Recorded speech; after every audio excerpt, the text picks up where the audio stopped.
kazetaritza politikoaren eta komunikazio estrategikoaren giltzarriak konbergentzia esenatokian. Izen honetako eztabaida saiora 4 aditu aurkeztu dira Euskal Herriko Unibertsitateko Gizarte eta Komunikazio Zientzen Fakultatean. Kazetari eta kabinete politikoek dituzten erronkak eta harremanak landu dituzte 3 saiotan, lehenengoa Imanol Murua Berriako politika kazetari eta irakaslearekin, bigarren saioa Podemos Euskadiko kanpaina arduradun izandako Ana Viñalsekin, eta 3. eta azkena Julen Orbegozo EH Bilduko komunikazio arduradun eta Humberto Unzueta Deiako politika kazetari eta idazlearekin. Oinarrizko kontu bat landu du Imanol Muruak hasierako bere agerraldian. Komunikazio bulego politikoak kazetariaren laguna edo etsaia den ondorioztatzen alakindu da, eta ezeren aurrean, kazetari eta iturrien arteko konfiantza aldarrikatu du informazioa lortu eta argitaratzeko bide gisa, baita oztopo gisa ere. Bulegoaren konfiantza izatea, sortzen badezu konfiantza minimo bat, horrek izugarri laguntzen. Komunikazio bulegoek ateak ireditzen dituzte baina itxiere bai. Uste da hola interes soziedade bataren eta besten artean guk kazetari bezala komunikazio bulegoak behar ditugu. Komunikazio bulegoek lehen gehiago, orain gutxiago, baina alare oraindik hedabideak behar gaituzte. Kazetariak garbi eduki behar du irakurlea da bere irakurlearentzat egiten dula lana, baina eguneroko dinamikan eta konfiantza harreman horietan eta horreka zailetan askotan, nik uste gehiegitan, ahaztu egiten zaigula, ez degula behar bezala kontuan hori hartzen eta bukatzen degula baita ere komunikazio bulegoen interesen arabera informatzen. Ana Viñalsek historiaren aurkako alderdia erakutsi du. Gaur egun Elkarrekin Podemoseko hezkuntza arduraduna denak gizartean eta komunikabideetan hedatzeko mezu egokiak sortzeko bidei buruz jardun du, eta agerian utzi du kazetariak ere kabineteengan presioa eragin dezaketela Podemos sortu zeneko garaian bizi izandakoak aipatuz. De comunicación era yo. De manera altruista, todos los que colaboraban conmigo lo hacían desinteresadamente. Nos crearon los medios la marca. Me refiero, mi idea era Podemos Euskadi o Podemos Euskadi al Dugu.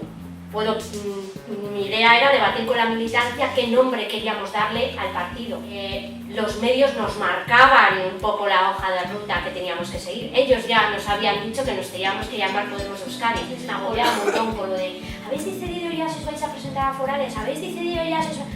A ver, o sea, sentía como que no se respetaban, o sea, como que te marcan los tiempos. Y claro, es un juego al final de... porque yo necesito que luego me des las noticias. Y se puede utilizar la tecnología para empoderar y generar participación ciudadana. En ese tercer hito es en el que tanto en el 15M como en Podemos quisimos poner énfasis. Creo que una de las cosas que nos funcionó en Podemos es que no teníamos miedo, que igual es lo que he percibido que otros gabinetes de comunicación podían tener. No teníamos que planificar la espontaneidad, porque es que entonces ya no es espontaneidad. Entre todos proponíamos hashtags y votábamos el hashtag. Entonces la gente se sentía partícipe del diseño de campaña a través de Twitter, que querían unos parámetros que tienes en cuenta, que no voy a decir igual algo que, o sea, pues miras el lenguaje, que sea inclusivo, que sea bilingüe. Había que diseñar un discurso que lo entendería todo el mundo. Pues hasta utilizábamos de abajo arriba, utilizábamos puertas giratorias, había que utilizar ciertos mensajes que calarían. O sea, tener redes muertas es que es muy contraproducente. Si creáis unas redes sociales es para mantenerlas vivas. Ekitaldia biribiltzeko EH Bilduko Julen Orbegozok eta Deiako Humberto Unzuetak egungo egoeraz eztabaidatu dute. Gaurko berritasunen eskutik komunikatzaileek dauzkaten aukera profesionalak eta zailtasunak azaldu dituzte. Igual uste duzue kazetari baten eta komunikazio gabinete batean lan egiten duten jendearen artean ezberdintasun handiak daudela. Nik esango nuke hor ez dagoela inbesteko distantzia. Evidentemente, trintzeraren bestaldean gaude, baina kazetariak izaten jarraitzen dugu. Gero eta jente gutxiago dago kazetari moduan lanean ohiko komunikabideetan eta profesional asko trasladatu egin dira komunikazio gabinetetara eta baita ere gabinete politikoetara. Euskal Herrian informazio politikoak beti eduki izan du interes handia. Baina ni eta honetan apur bat kritiko samar jarriko naiz gure ogibidea,ekin edo lanbidearekin. Beti pentsatu izan dut, presentzia euskal edabideetan, eta prentsan batipa, politikak daukan presentzia, ez ote den gehiagizkoa kontuan hartutan gizartean zeintzuk diran kezka nagusiak. Asteak 7 egun baditu. Bataz beste, 5 egunetan portadako lorreburu nagusia politika da. Eta kalean ez dago hori proportzio horretan behintzat. Orduan, nire betiko galdera da norentzat ari egote garen egiten informazio politikoa. Gehoz eta zailagoa da informazio politikoa lantzea eta lortzea.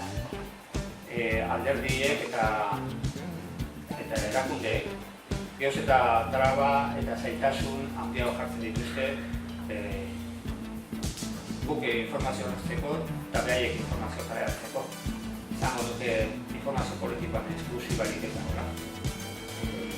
Informazio politikoan filtrazioak daude.